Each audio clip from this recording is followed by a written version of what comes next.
at A University.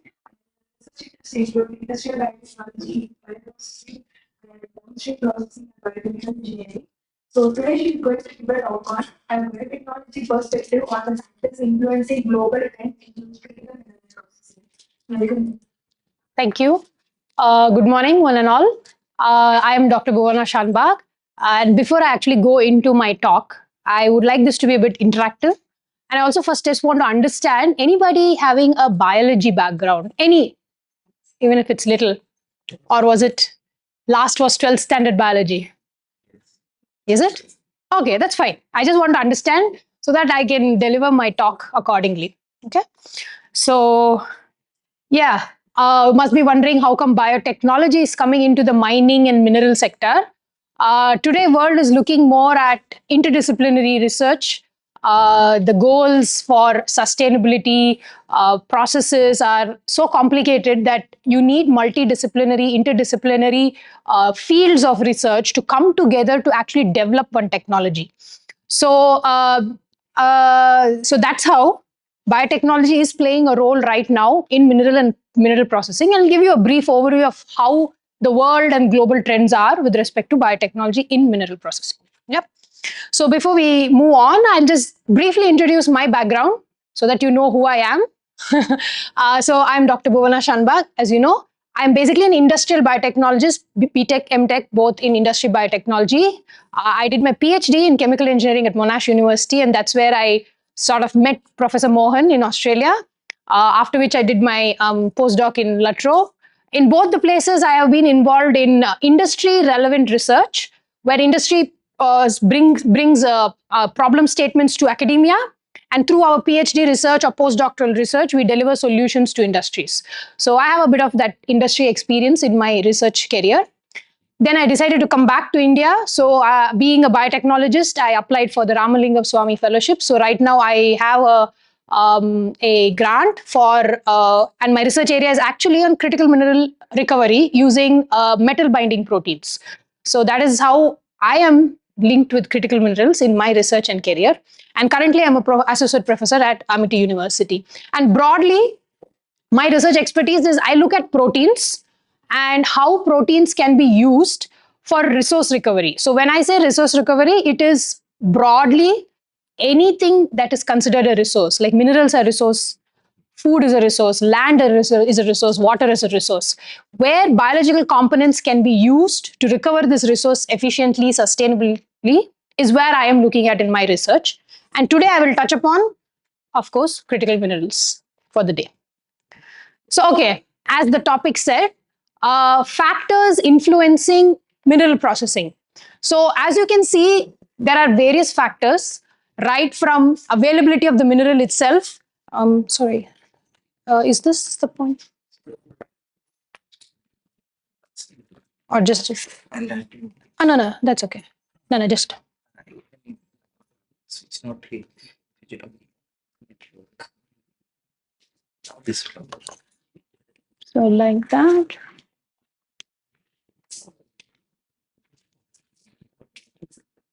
No, I think I'll use that. That's okay. Apologies for that.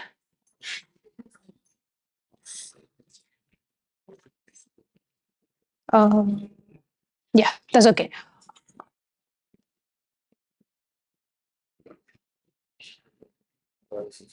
Okay, so we see that there are several factors, but today my talk is going to be based on factors that are influencing mineral processing mainly from the environmental context and social factors.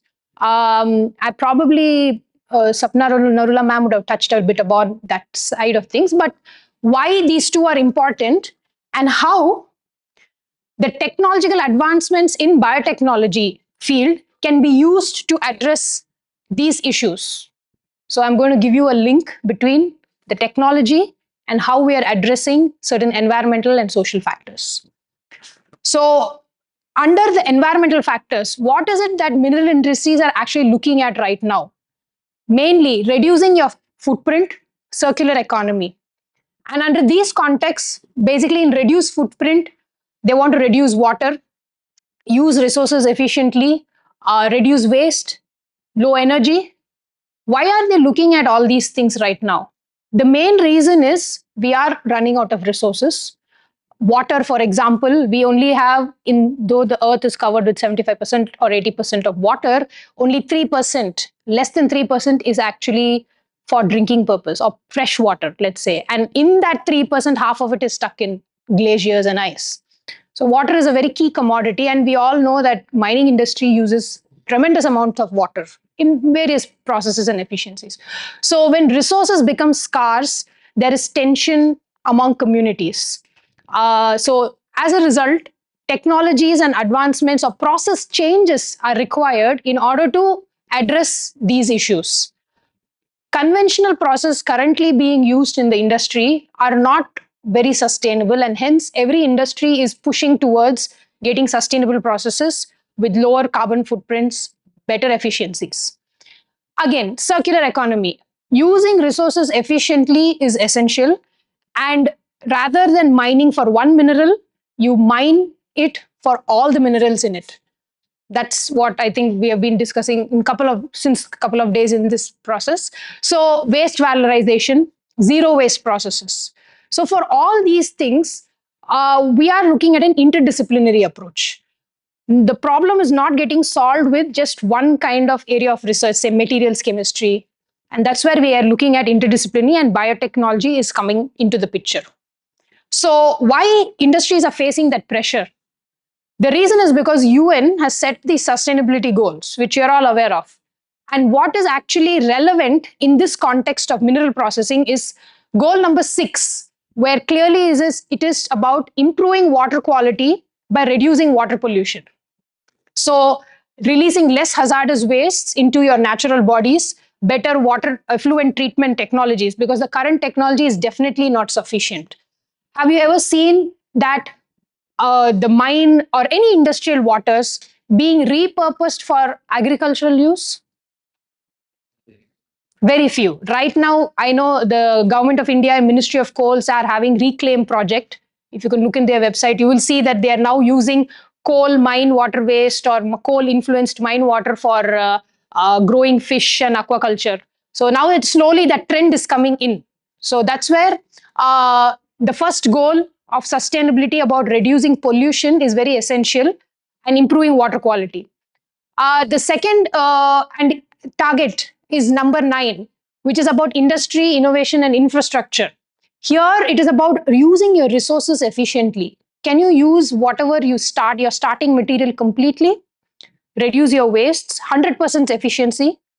So, as in terms of critical minerals, as we know, you take out the ore, can you mine it for all the minerals? And final wastes, can they be reused for reclamation? So there's a complete circular process. Is that possible? So that is the next target in number 9, which is a driving force for industries to start looking at new solutions. And the last goal, which is relevant, is again responsible production and consumption. So here specifically, it is about the life cycle of the process. Overall, so if you look at how you handle hazardous waste, what is the hazardous waste amount generated per process, and can you reduce that amount of hazardous waste? What is the recycling rate of your intermediate streams, side streams that are generated from any processing industry? So all these factors are indicators and targets that have been set by the UN, and which companies are now trying to follow to achieve these targets. And the targets are meant to be achieved by 2030. Of course, we are lagging in some, but in some cases they are achieving. So that is where uh, technological advancements are necessary to meet these targets. Now, when it's environment, we are causing any mineral processing industry ultimately ends up having certain impact on the water quality, water pollution, habitat. Definitely habitat destruction is there, which is inevitable. As a result of habitat destruction, communities are getting impacted. And after the mining is finished, post mining land usage, how it is getting rehabilitated, are there technologies right now that help to rehabilitate these areas? So these are some questions which are ongoing.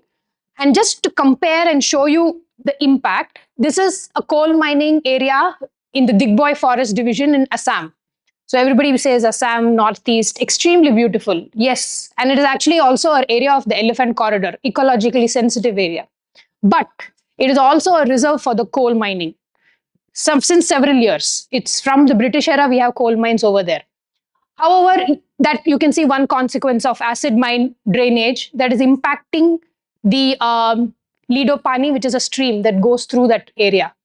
So obviously, when we are living in a particular society, we want our society to be clean, nice, green. We have complaints to the municipality if our society water is not good or the drainage is not fine. So what about the tribal communities, right? That is their backyard, that is their house. So hence, processing technologies that can eliminate these kind of wastes is what we have to look at, or what the mineral industry right now is also looking at. It is a social responsibility, a part of it. So looking at water as one resource, we all know that the mining industry utilizes tremendous amount of water. So that is just an example to show you that in the US, how much water is being used, the surface water, groundwater in percentage, in billions gallons of water per day, and comparing how much amount of water is required for different minerals like coal, nickel, and gold. So that is really tremendous amount of water, which can be reused, repurposed, if there's a good technology to support that, and feasible technology. So with that, all these backgrounds and things that have happened since so many years, there are several industry-led initiatives. I will talk about two initiatives. This is from, one is the BHP. Literally, this was released yesterday. They have a water challenge where they openly call out for proposals, and it can be universities, academia, research institutes, anybody who is willing to solve their problem, water problem, with any latest technology that they have. Similarly, Rio Tinto also has a valorization of mine influence waters. Why are they actually putting out these initiatives? Because they have run out of solutions. That is the hard truth. So they are very desperate in order to keep up with the social factors, because the local communities, if they want to mine in a particular community, they want to keep up the good name, good reputation. So in that case, they need to have technologies that will actually give out value to the community. So a repurposed water, in any case, if it can be used for agriculture or for even replenishing groundwater, is important and very useful, rather than it staying in a pond with heavy metal contamination. Just an example. So Rio Tinto specifically put up that water challenge. This was in 2 years back, and they didn't name the sites, but they clearly said these are the 4 sites they have problems with. One, as you can see, different types of waters that are generated in their mines. Acid mine drainage, so very acidic, alkaline seepage, and specifically some mines are very high in arsenic. And they were looking for these solutions, these 5 basic areas of interest. What they wanted is something selective. So that shows that the current technologies of water treatment are very unselective. So and next is they want it to be sustainable. So it has to be renewable chemicals, low carbon footprint or less hazardous. Again, versatile. If you propose a particular problem to them, solution to them, they should be able to replicate it in different mines, different locations. So they want it to be modular. It should not be specific to one mine site. Of course, they're asking like a 100% solution, but nevertheless, they put up their demands because it's a challenge. The next is it can be passive treatments where they don't want to spend money. There should be no processes, no operations, something that you can just put, leave and forget, and they know it is getting remediated. So these were some of the target areas given for the challenge, where people could apply and then bring out their solutions, and then they were selected, and the companies are ready to fund and take it from TRL 3, 4 to higher TRL levels and deploy these technologies in their sites. So as you can see, so currently I've shown you that what are the causes, the environmental issues, the social issues, And these, along with your sustainability goals, are actually pushing industries to innovate and making industries becoming more, make them more responsible in generating technologies that will solve these issues as a long-term plan. So with that,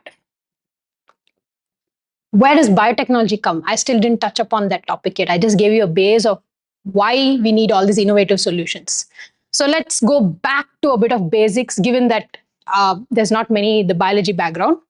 So did you all ever think, do you think, I'll put this question to you, is metal ions important for us to live as in a body? Yeah. Any Correct. Calcium, magnesium. You must be seeing all this in the advertisements for good, healthy bones. But apart from calcium and magnesium, any other metal ion that you're aware of that is very important for the body? Iron, yes, in the blood. Anything else?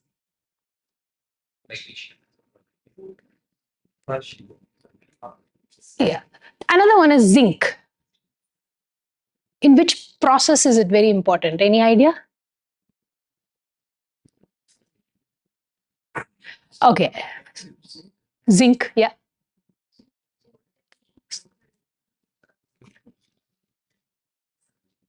No, it's okay. Don't have to tell about the disease. But do you know? So, as you say, iron is with the blood and calcium is with the bones.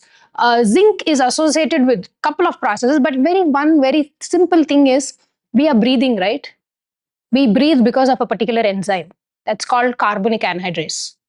Now, that enzyme will only work if it has a zinc molecule inside it. So every time we breathe, so that's like a cofactor or a little metal binding protein. We have carbonic anhydrase is an enzyme with the zinc in the center. So without the zinc, that enzyme is totally worthless. It cannot do the reaction of carbonate and carbonate exchange, carbon dioxide carbonate exchange. So that is one of the key proteins required for us to literally breathe. And zinc is in the core of it. So what I'm trying to tell you here is biology and metal ions, they are very essential. We have all evolved with metal ions within us. Microorganisms, plants, we all rely on metal ions. Without metal ions, nothing in this world biological can actually survive. So that is just to give you, as you guys already gave some very good examples, iron, calcium, zinc, etc. Energy. Why do we need metal ions in the body? The metal ions are sources of energy. Metal ions are sources for catalyzing reactions, and metal ions are just to keep the osmotic levels within your cells and the blood system. So equilibrium, just to maintain that. So all this is called metal homeostasis. So who maintains all this metals within the body? That which concentration should be there, where, what, how? So we have proteins to do that job. And that is just a cartoon picture that I drew just to show you that there are different kinds of proteins in the body, each with a very specialized mechanism of dealing with specific metal ions. For example, the ion channels that we see there, we have proteins very specific that will allow sodium but will not allow potassium. How different are they actually at an atomic level? Very tiny difference. But we have separate proteins for sodium ion channel proteins, potassium is different. So biologically, these proteins are highly selective just because of the nature of their structure and composition of the amino acids in them, make them so selective that they can differentiate between sodium, potassium. Similarly, there are transporter proteins, which similar to ion transporter proteins can take little larger sized metal ions, and other proteins where I told you, just like the carbonic anhydrase that binds zinc, can bind it. We have other metal binding ions, which I will talk about later. So what I'm trying to say here is we do have protein molecules that are highly selective for metal ions. Like, for example, the carbonic anhydrase that I spoke about will only bind zinc. It won't bind anything else. And if it does bind, it will not function. So that kind of selectivity is present in nature and in biological systems.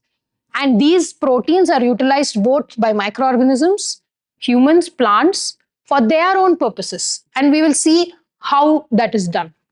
So, moving on, how minerals support microbial communities. Now, these are all some basic information that I'm giving you so that once we understand the basic science behind these metal ion biology, you can look at how it is actually transferred as a technology. All right. So again, minerals are very important for microbial communities because it helps them. The first one is protection. Basically, having a coating of certain metal ions around it protects microbial communities against like UV rays, abrasion against rocks. So we are all talking about ores, low grade ores, high grade ores, so many types of ores. But ever wondered if those ores are having microorganisms in them? Have you ever wondered? They are there. They are very much there. You do have certain microbial populations that live specifically or are associated with specific ores. That is because biologically they have been evolved with certain proteins within them that can tolerate such high concentrations of metal ions. Okay, so again, chemical protection. So we have microorganisms that can actually tolerate high pH, low pH, all because of the proteins and mechanisms that they have evolved in that area. So thermophilic microorganisms living in hot springs and vents, anaerobic organisms living deep underground without any oxygen, methanogenic bacteria which can only thrive with methane. So biologically, there is a wide variety of systems in nature which have not completely explored. That is one challenge right now, that it's not been explored. There are solutions out there, but we have not explored it. Anyway, next, metal ions are very important even as nutrients. So why do microorganisms actually take up minerals? As I told you, they have proteins within which need these minerals. So they need to solubilize anything that is around them from the soil or the ore and to utilize them for their own nutritional purposes. So you can see molybdenum, nickel, copper, these are all cofactors. All these are sitting in so many proteins within the organisms which are required for their biochemical and physiological needs. And finally, energy. Energy is generated using metal ions as catalysts. Some examples there is given with respect to iron and acetates. So you do have minerals are essential in terms of protection, nutrition, and energy for microbial communities. So hence, wherever these microbes are found along with ores, they have a specific characteristics because they have developed resistance mechanisms for high mineral content, which is not found in normal soil. These are specialized microorganisms. They are yet to be studied in some cases, but they can be the tools for solutions to be developed for new technologies. Now, how can biotechnology now fit into mineral processing? So recently, the critical mineral mission report was released last year by Government of India, no, 2023, sorry, by Government of India.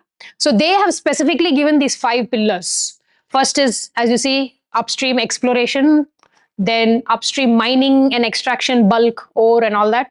Then in between is midstream processing, downstream manufacture component, and then finally material recycling. So where does biotechnology or where could it fit in? It's mainly in the midstream processing technologies. And here I would like to split it as 2 different things. First being intermediate processing, where you have a bulk ore, you just want to leach out certain minerals, get rid of the majority of junk. So biotechnological processes or biological processes may be used in that intermediate step. Or second, it can be used for metal refining, because now there are several technologies where you are getting mixture of metal ions in a very concentrated form from various metallurgical processes. However, can you selectively separate them? That is now the next challenge that people are facing in terms of technology. So as I told you here, the metal binding proteins are highly selective. They only bind a particular metal ion. They will not bind the other one. So can these be used in metal refining? And what has been done till now is what we will look at. So for the first thing, biotechnology for intermediate mineral processing. So as I told you, microbes utilize minerals in several ways for energy. How do they do that? So basically there are two different methods that microbes deal with, how they deal with my minerals and metal ions. First is biologically controlled mineralization. This is where they only take it and store. What they are actually doing is, as I showed you, see, they have separate transporter proteins in their membranes that will specifically allow either the particular anion, cation. And what happens is it is a precipitation technique. So the high concentrations of metal ions taken into the cell will be precipitated as crystals, high purity crystals. This has been seen in terms of iron and making magnetite crystals. And there are bacteria which have these crystals, and also they become magnetically sensitive because they have magnetic nanoparticles like formation. So this bacteria can act, certain bacteria can not only take in the metal ion, not only precipitate it, but also bring it into a nanoparticle form. However, the next question is, if we do use this as technology, how do we break open the cell? Once the minute you break open the cell, you are going to have other impurities, DNA, RNA, other protein and junk. Again, that's where we need technological interventions if you want to harvest these biological nanoparticles that are naturally precipitated by the organism. So that is one technique, which is the controlled mineralization processes that naturally happen. The second one is quite often used in bioleaching techniques, which is the induced mineralization. So here this can happen in three different ways. The first one is EPS. EPS stands for extra polymeric substances. These are substances that are found on the outer surface of the cells. So they are quite often negatively charged. So because of the negatively charged, cations can kind and come and absorb on these surfaces. So that is one way it will induce mineralization. The second is it will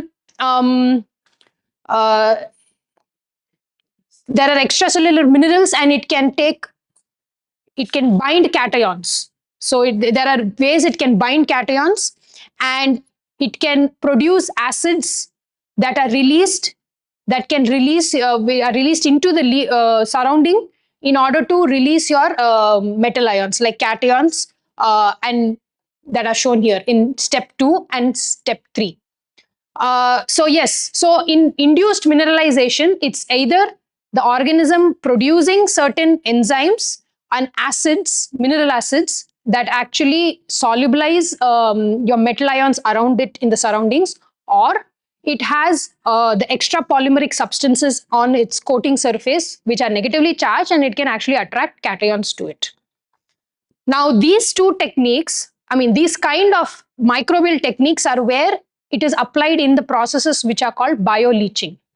So in bioleaching, basically we use microorganisms for extraction. So this is coming again, as I said, in the intermediate processing stage, where you can extract metal ions from ores, low-grade ores specifically, and solid metallic wastes as well. Basically, the mechanisms or types of bioleaching, as you can see, there are 3 types. Indirect leaching, where the bacterium is actually producing your acids, and that acids will react, and then the metal ions are released. Direct contact leaching is where I told you have this extracellular polymeric substances. Then hence it has to bind with the ore. So in these cases, the surface area, ore particle size, all that comes into picture, to so that there is a the covering of the microorganisms are able to be covered with these ores, and hence this can be deposited. The final one is a cooperative binding, where you're having 2 different species. So I won't touch upon that because that's not something we do in industry, because introducing multiple species is sometimes complicated to maintain. So, so these are the two different types of bioleaching, I mean, three types, but of course, in industrial, indirect and direct bioleaching techniques are used not only for ores now, but are being looked at for secondary resources like lithium ion battery leaching and even other kind of electronic waste leaching as well. We are trying to look at how microorganisms can be used. And they all work on the principles of the bio-induced mineralization that we discussed in the previous slide. So one example is this particular paper, which we can discuss maybe after we have a short break, is the application of bioleaching in critical rare earth element recovery. Here they use this heterotrophic bacterium, Gluconobacter oxidans. They had a continuous bioreactor. As you can see, it's a CSTR, that is continuous stirred tank reactor system. The organism produces acids and lixiviants, which are then put onto your whatever ore, and in this case, it is FFC spent catalysts to leach out your rare earths, and then whatever waste that you get becomes actually non-hazardous because you have removed or leached out most of the metal ions, and hence then the catalyst is also, and it's the metal ions are then used for your FCC catalyst again. So we can look at that paper in detail. I'll share that paper to you later on, more like a tutorial basis. So that is one example of critical mineral in recovery. Of course, these are all still on paper, mean as a manuscript. What are the technologies that have actually gone out there in the field and have successfully been employed? That's called bioxidation plants. So one example in Australia, as I've shown here, which is in Victoria State in Fosterville, it is a mine by Agnico Eagle, and that is a gold mine. In fact, both are gold mines. So one example I've shown from Australia, that is called a biox process. Basically, they use thermophilic bacteria. Thermophilic meaning that process is typically run at 40-42 degrees. So the microorganisms are able to tolerate at around 40-42 degrees. And this is a naturally proprietary mixture of organisms that was actually isolated from some hot springs. So that's why they can actually bear that 42-degree temperature. And of course, it's a company proprietary thing, so they don't tell you what organisms it is. But nevertheless, the people there, none of them are biotechnologists who are working there, but the technology has been transferred from R&D to this particular plant, where the normal process engineers are able to maintain these cultures.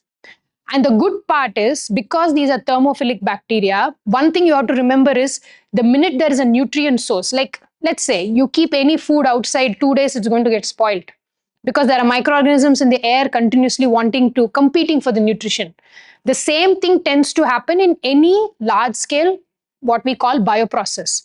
So having a thermophilic microorganism in this particular process is advantageous because they are also acid tolerant.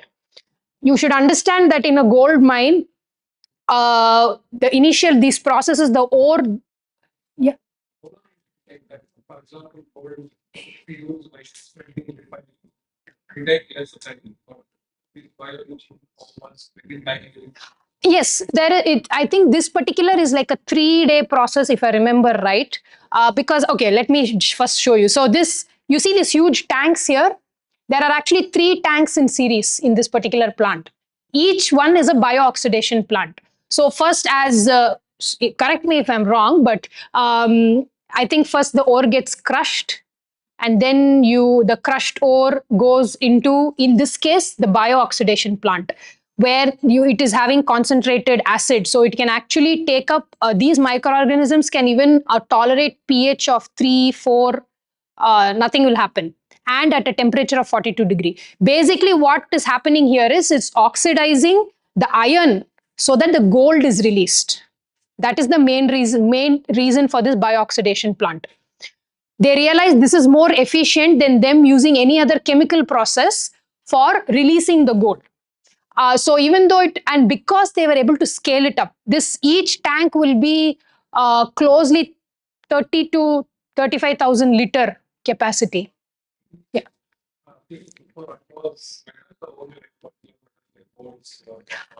As I said, Currently, it is being done for gold. I mean, I think successful deployment of technology in the field is being done for gold. And the other one, which is the Hatti gold mine, of course, the process shown is not of Hatti gold mine. I just took a example process. It's Hatti gold mine. It's been happening since, I don't know, easily 30 years. The bioleaching process using acidophilus bacteria. It's the similar species. Again, it is acid tolerant thermophilic processes is happening in Hatti gold mine successfully all these years. It has been developed. So the idea is this oxidation using the bacteria at least takes 2 to 3 days. And here in this Australian mine, it is tanks in series. So first oxidation, then the leachate is going to the, the content is going to the next tank and then the next tank. So it is a series operation, after which it goes into another set of flotation, and then they still do the traditional cyanide-based processes for the next steps of purification. But however, the main reason is they realize that using the bacteria is better rather than using a chemical process for releasing the gold from iron, making it environmental friendly so that they don't have to use high amounts of chemicals in those processes. So hence, and it has become economically feasible because of scale. They are able to scale it to at least 30,000 liters, which should go along with their so-called process parameters or per day, whatever their processing capability in terms of tons or grams of gold.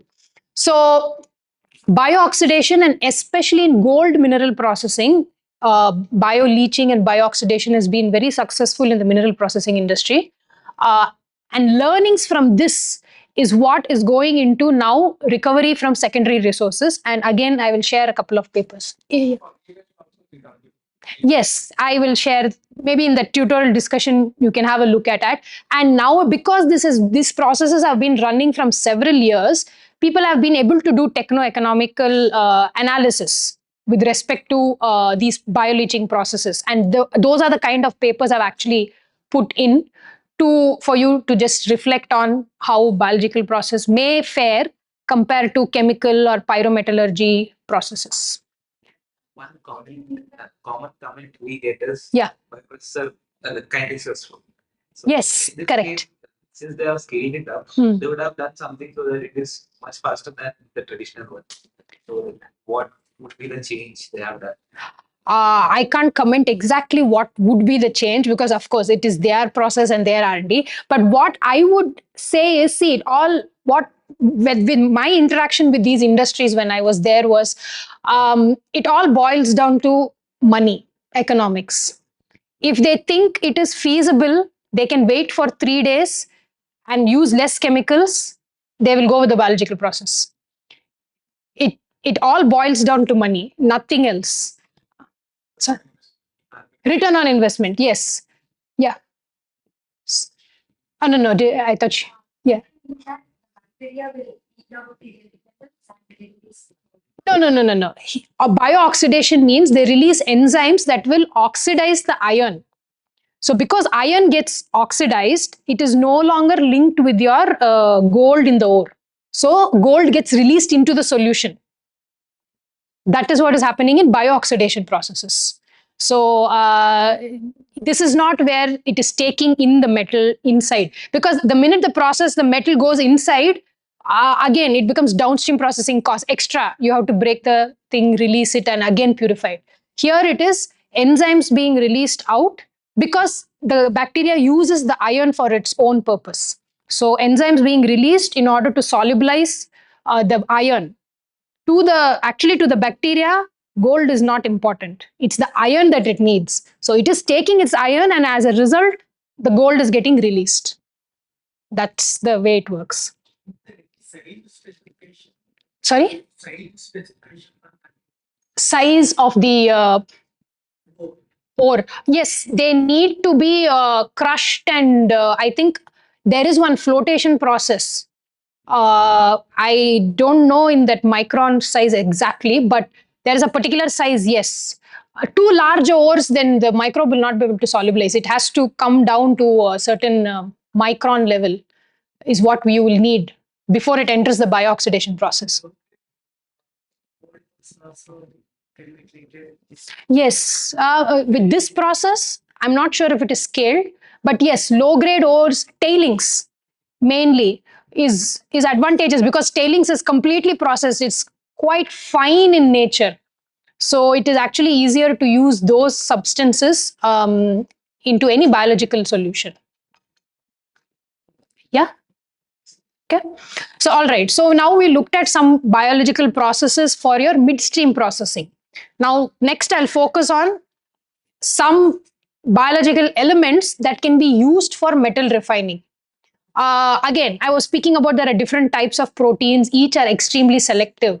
And why it is interesting is because, see here, metal ions are binding with your proteins basically by ionic interactions.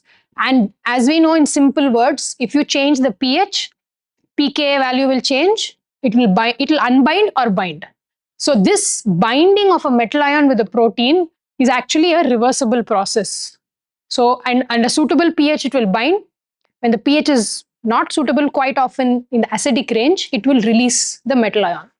This now from a technology perspective is something like you can call it from a material chemistry person is like a material that can absorb and release, right? So what are all these kind of metal binding proteins that are there in organisms? And quite interesting from the critical mineral processing point is you have mammalian proteins. This is there in our body. It is a zinc metallothionein protein.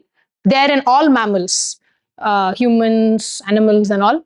It can, as you can see, all the yellow dots shown there are zinc ions bound to it. So each protein can bind 7 zinc ions. So there is a protein binding capacity as well. Some proteins can bind more number of metal ions, some can bind less. So again, all this depends upon the structure of the protein, its sequence, and how naturally they're made. So that is one example. Yeast, basically the one which we use to make bread. The particular yeast, all yeasts have this protein, copper binding protein, which can bind up to again 6 to 7 copper ions. And when I say copper binding protein, it means they are very specifically required for binding copper in the body for its physiology. The next one is, let me go to that one because the REE, rare earth binding protein, land modulin is something you might have heard, I'm not sure, but that is one of, sorry? You haven't heard, okay. But if you, yeah, land modulin is one of the names, even mineral processing people know. That and many people, many industries are aware of this particular protein because it became so famous because it is able to bind specifically only the lanthanide group of elements, even in the presence of any other transition metal ions. So, which is very good for from a processing point of view in terms of selectivity. So again, this REE protein was discovered accidentally by the people who are studying methanotrophic bacteria. And this bacteria comes from very anaerobic conditions. And because lack of oxygen, it relies on these lanthanide kind of metals to catalyze several reactions for its own physiology. And hence, these proteins can only specifically bind lanthanide groups. So it is good for refining in the sense where you can separate lanthanides from everything else. But again, the mineral processing industry is more, and I won't say greedy, but it's more always wanting for more. We want within the lanthanides, I want to separate yttrium, erbium, everything. So that is where it becomes a little more tricky. And where that is where biotechnology comes, where you can actually engineer the proteins, change their slight structural characteristics to change the affinity, binding affinity of the metal ions, binding capacity, binding strength, all that can be varied by changing some of the amino acids in this particular structure. The technology to do this, of course, you should all know, is very much readily available. It has been used widely to manufacture vaccines, COVID vaccine being one of the very good examples of how biotechnology has impacted in terms of scale and production of recombinant proteins. When I say recombinant proteins, I'm talking about proteins that have been manipulated by human. The structure and sequence is not naturally present it's not there in nature. We have manipulated it for our purposes. So there are researchers in the US who actually tweaked the naturally occurring uranium protein, binding protein, so that its affinity is in the femtomolar range. So they can separate uranium from seawater. Does anybody know what is the concentration range of uranium in seawater? It is in that femtomolar. If you use this protein and incubate it with seawater, you should be able to extract uranium. Knowing that seawater is very rich in sodium and all the other ions. So that level of engineering is possible. Technology is available for you to change proteins to give the required selectivity and the binding capacity for specific selective extractions of metal ions. And this, in the last few years, has led to several patent filings. Ideally, you may question, these are naturally present. How can you patent naturally present organisms and sequences? But yes, they have done it. It is more from a technology point of view. You cannot actually patent the sequence because it's nature, it's nothing novel in it. But so the first patent over here is about, what's that? They just say methods for sequencing target elements, but this is by a company for is it Ginkgo? Yeah.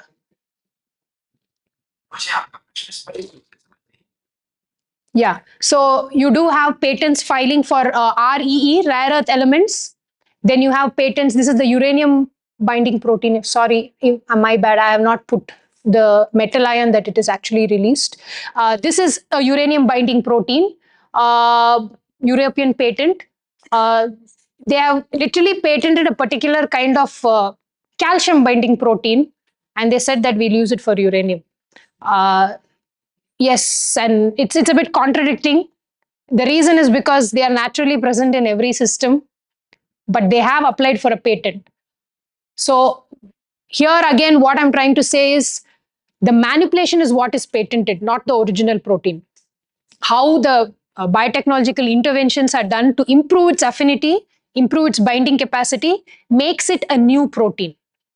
So that is can be patented, and hence we are having several patents here in terms of for RE binding, uranium binding, mainly as what I've just put some patents. Now, however, these are tiny proteins. How can you actually imagine these proteins in a big industrial scale setup? It's difficult. Now, at least I showed you how microorganisms are used. That's fine. That has been done very easily. So the challenge here in metal binding proteins and its application is how you're going to transit these proteins which are within a particular cell able to function properly. How are you going to remove them out of a cell, stabilize them in an industrial setting? So the same people who worked on this uranium and your RE land modeling protein have suggested producing the protein in bacteria in large quantities, then you separate the protein out, and then you bind these proteins on several adsorbent materials such as solid supports here. Sometimes you can use silica. Silica is used as a surface. Here also they have used silica. The reason is because silica particles, packing them in a bed is something which has already been well established in a processing industry. And when you tell them it's a packed bed reactor, okay, the industry understands, okay, how we are going to function, what are its operations. So the only difference is you're functionalizing these adsorbents with the proteins. And then all other technical operations are very similar to how a chemical engineering process will happen using the same equations, procedures, and techniques. However, the only difference is your buffers, or basically the solutions used for feeding, stabilizing, and releasing the metal ions, are more environmental friendly. You are not using extremely harsh conditions. You can get away with organic acids rather than inorganic acids. So this makes a big impact on what effluent is coming out from your mineral processing streams. So that is where you have an advantage or benefit from biological processes. So this is one way of presenting the protein on adsorbents. Another way people have tried to do it is rather than making a protein, purifying it, again, that itself is a separate cost. Can we make the organism produce the protein and get it adsorbed on its surface? So that is called a cell surface display technology, which is already widely established for several things in biological field. So what we are doing is these are genetically modified yeast organisms where you can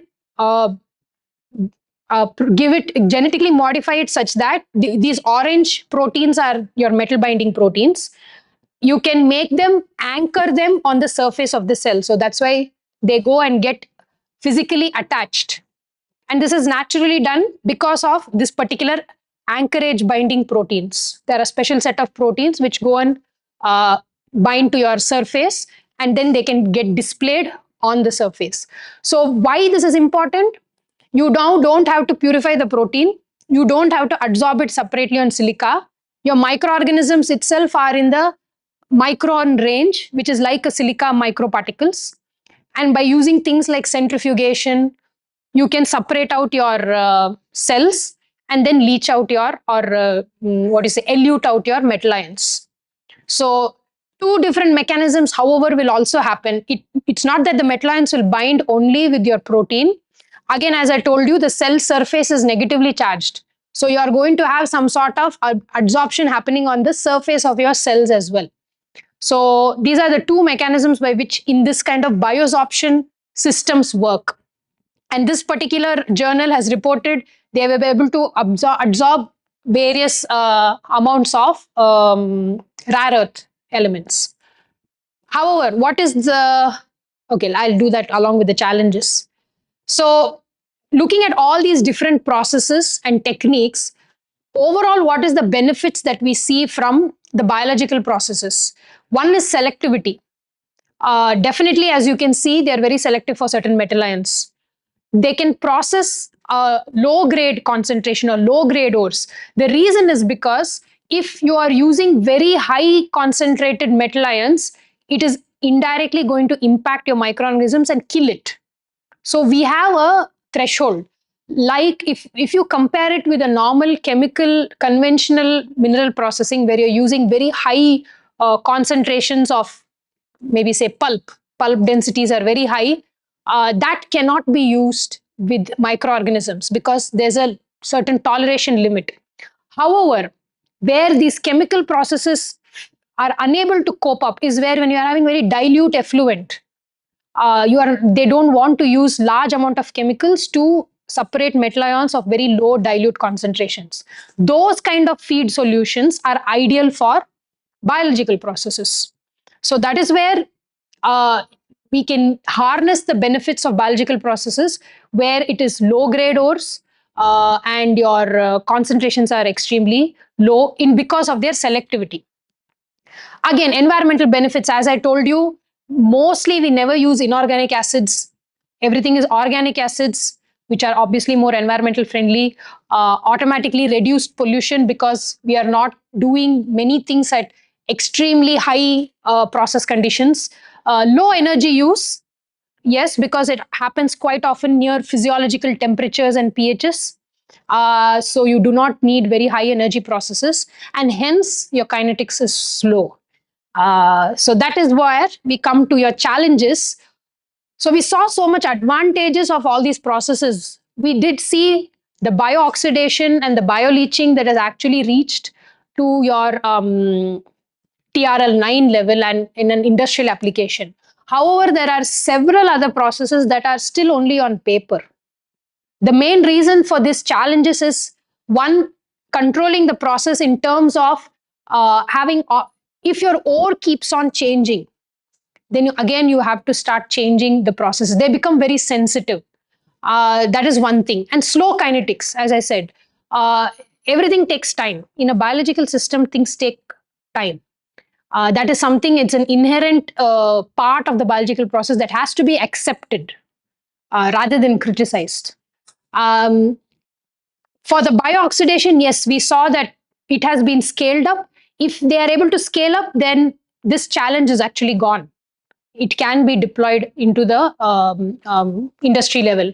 But the issue again here is because we have to use low pulp densities, often you have the industry has to invest on large reactors, like as we saw, 30,000 liters.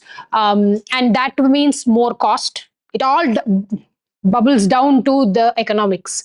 So space, you need large space, big reactors because you have to dilute the solutions. Again, water usage or whatever chemical usage for the dilution may become high. So that is one thing that has to be balanced. Skilled workforce. Right now, yes, as I showed you in biooxidation, normal process engineers have been able to manage using microorganisms in an industrial setting without prior knowledge on anything biology, like no microbiology experience, nothing. They were able to run the plant, and they even their R&D sits in Canada. The one which I showed, the Australian biooxidation mine, there are no R&D people in Australia. The R&D people, the team is in Canada, and the technology comes from Canada, and they have trained these people here. So they're able to manage it.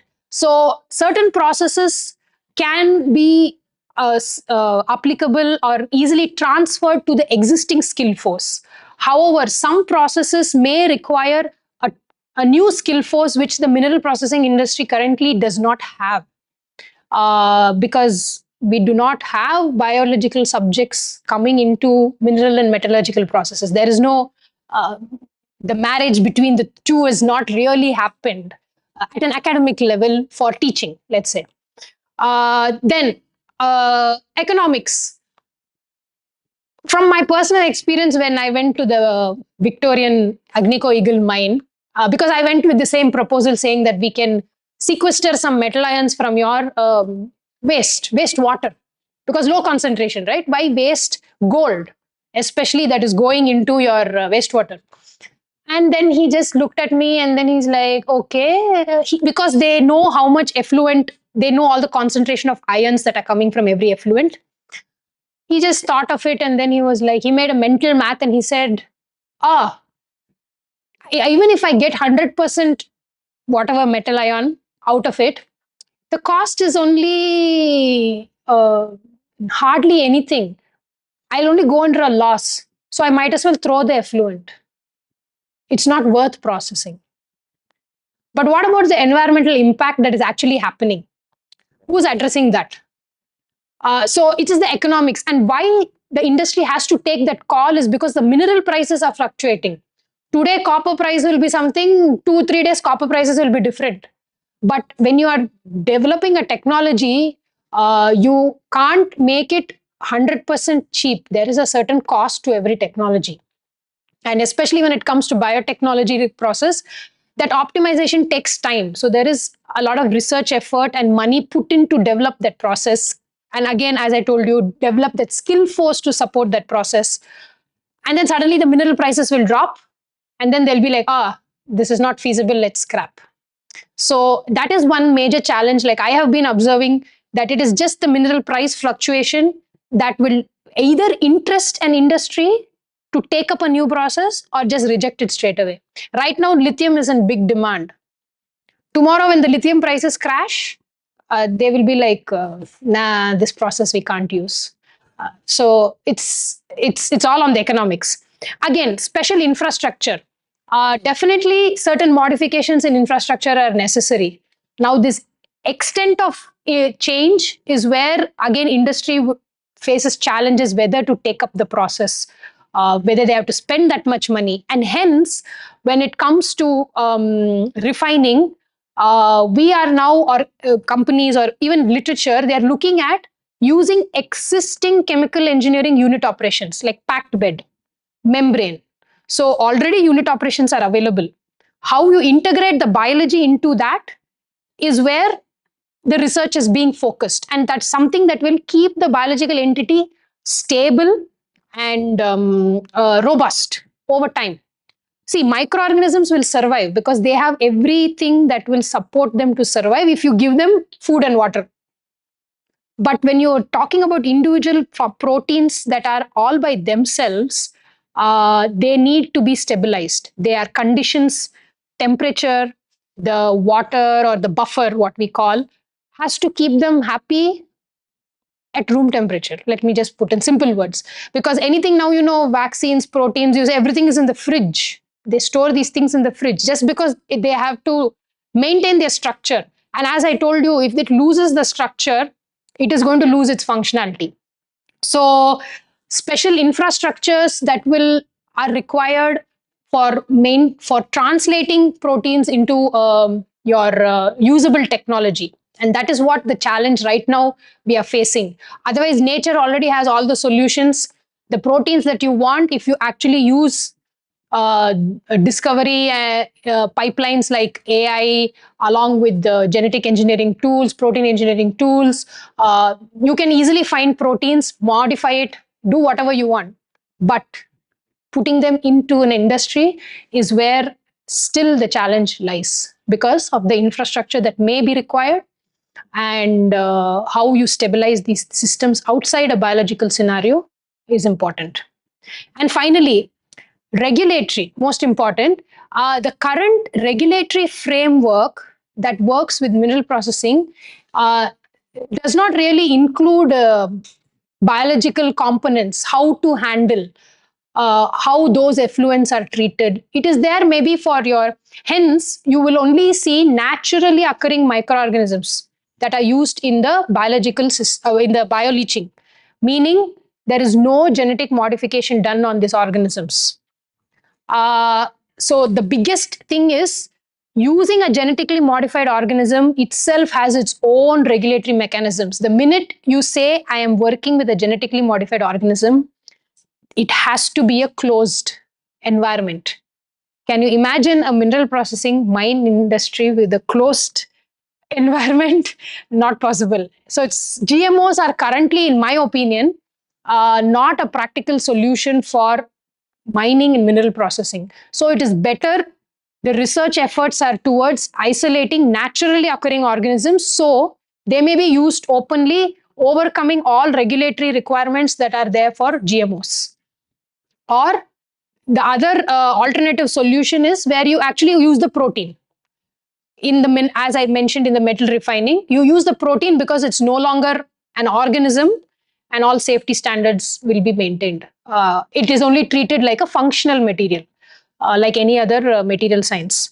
And hence also, as I told you, maybe stricter policies are required, which is currently missing in the industry, where, if, let me say, they take, say, the natural groundwater source of a certain quality with certain metal ion content, but when they're releasing it back, uh, it will be just, yes, neutralized, but still having high heavy metal content. What are the policies that are currently in place which can actually say that you have to return the groundwater back in its original state? I don't think there are any policies which clearly outline industries to return back resources in the original state. Of course, land is not possible, but at least water. So lack of such policies or rules gives industry the leverage to say that it is not worth for me to extract that mineral, so I'm just going to put it like that. So that is one thing. Some policies are required, and industries that actually take up such eco-friendly processes, some incentives will actually help. And this will actually impact social lives. The reason is because when they see their surrounding lake water still good enough, say, for a swim, right? You just want to go swim. It's not even used for drinking purpose.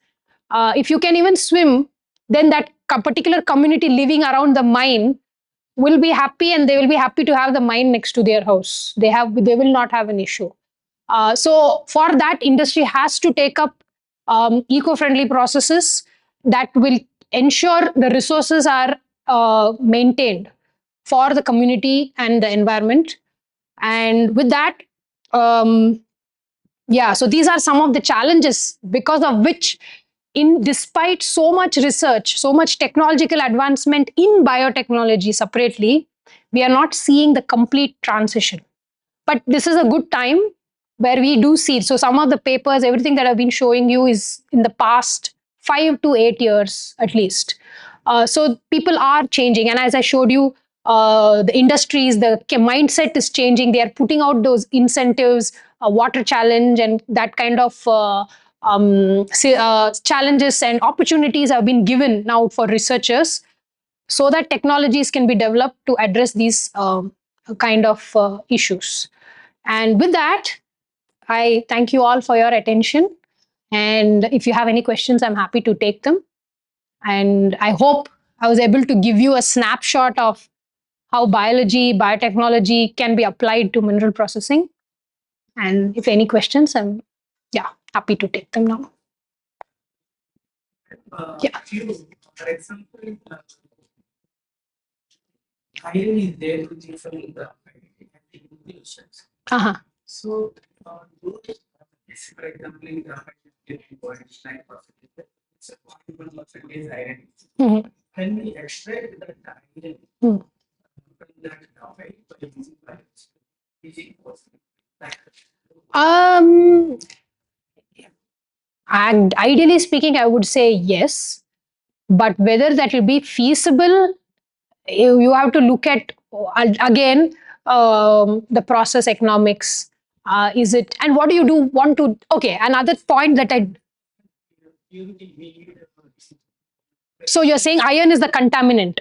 Yes, it can be done. So, for example, I know red mud is actually you there in one of the, in Aditya Birla Hindalco's process. They do have red mud. They separate. They have technologies to separate several metal ions in that. But arsenic is a big problem for them. They need technologies where they want to remove arsenic. So yes, in those kind of conditions, there are microorganisms, especially fungal species, that are arsenic tolerant. But research has to be done. Industry has to support. So if industry has put out that research problem, and again, see, they are not going to change. Again, the question is, they already have a process for, say, removing the graphite. How much are they willing to modify that process to ensure iron doesn't come into the picture? Those kind of technical details is what will decide, the company will decide whether to use it or not, use the technology or not. But logically speaking, yes, there will be microorganisms, there will be proteins to remove that iron. But whether it is worth it, that's again what the question comes to. Process economics. Anything else? More from a chemical engineering perspective, then usually in reactions we go and maybe see these reactors. Mhm. So, can we increase the kinetics here by using such kind of reactors to expedite the process with biological systems? Yes, so that bioxidation was a series in reactors only. Yeah. It was in series. Yes. So yeah, that is where now that new skill set is coming, where chemical engineers, or in other words, they are called biochemical engineers, who do use chemical engineering principles, and that is what really we also study in BTech, MTech, industrial biotech. It is using your same chemical engineering principles, but in a biological sense, because we have to consider the growth of the organism as one important component when you're doing all your kinetic reactions. You have to keep it happy with enough carbon source, nitrogen source, and that is another part that plays in the economics of any biological process. So if you take a bioleaching process, you can't just grow the organism in your whatever ore, diluted ore solution or flotation point. It also needs food to eat. You need to provide some carbon source there. Now, what is the cost of that carbon source that you are providing? That plays a role in the economics. Sometimes, by using naturally occurring organisms which are isolated from that ore or tailings, the advantage is they have learned to eat whatever is there within it. So you are not providing an external carbon or nitrogen source. You may just need certain optimizations, but there the cost comes less. So you are literally eliminating the use of a raw material. So it is actually all this math and calculation is what is currently required in making the transition from a normally occurring biological process into actually a technology for mineral processing. Yeah. Any other questions?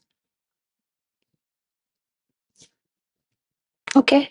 Yeah, sorry. Risk study for this. Sorry? Risk study. Risk analysis.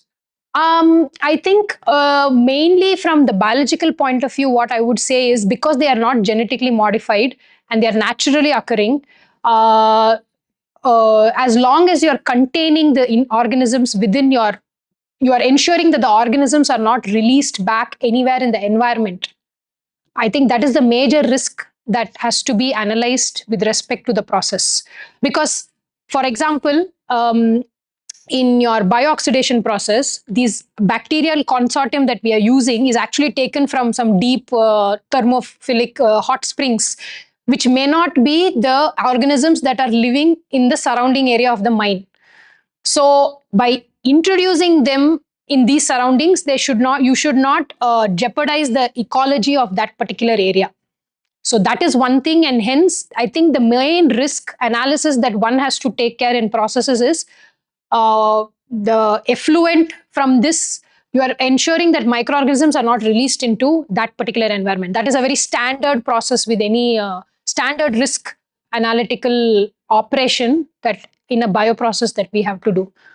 Because we cannot introduce any, even though it's a harmless microorganism, it will compete with your naturally occurring microorganisms. So that is one aspect of the risk that has to be taken into account. But otherwise, everything else I think will be standard, like any chemical engineering process risk analysis that you'll do in terms of, I don't know, chemicals, usage. But from the biological point of view, I can say is yes, not releasing them, even though they are not genetically modified. They typically do not belong in that quantities, because remember, you will be producing them at very high levels. So not releasing them in the environment, containing them within the facility, and if required, they will be also decontaminated, or right, in other words, killed, and then discarded. So these are some basic strategies to mitigate any of the biological risks. And of course, quite often these organisms are not pathogenic. So they would not cause a disease per se in the humans. That is something that has to be done or checked prior, but it's very low chances. They are not the disease-like causing organisms. But however, every organism looks at life as a competition.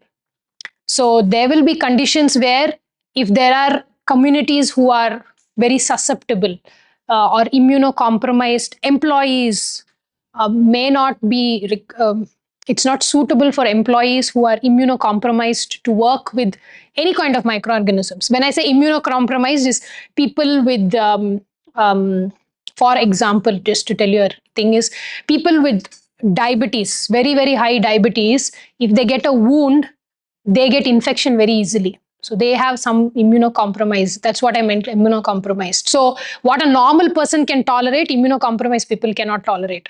So then any microorganisms will become opportunistic pathogens, and they will try to overtake. So that is another risk. But however, these are the risks that can be mitigated quite easily when you're dealing with microorganisms, because these standard practices are already well established in the biotechnology industry, biopharmaceutical industries, and the same principles and policies may be applied. But of course, saying that, definitely using GMOs at such a large scale in an external environment is not a practical approach at all for mineral processing. It has to be more natural organisms. Or if we are leaching, say, like secondary resources, spent magnets and batteries, which can be done in contained factories, then there is a chance we can think of using genetically modified organisms. And that will be really advantageous because then that goes into a process system which is very similar to your biopharmaceutical industries where everything is contained and those same policies and things can be applied.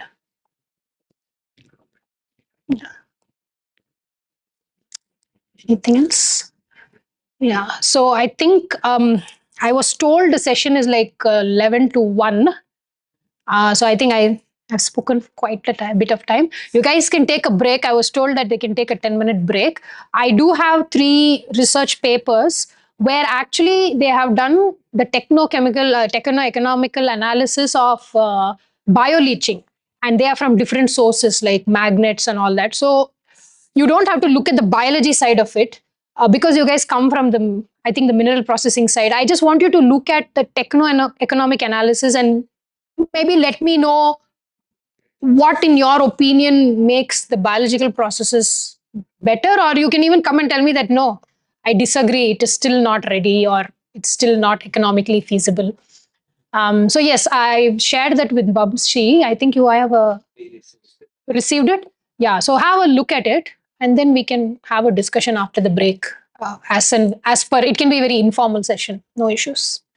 Right? Thank you for your time.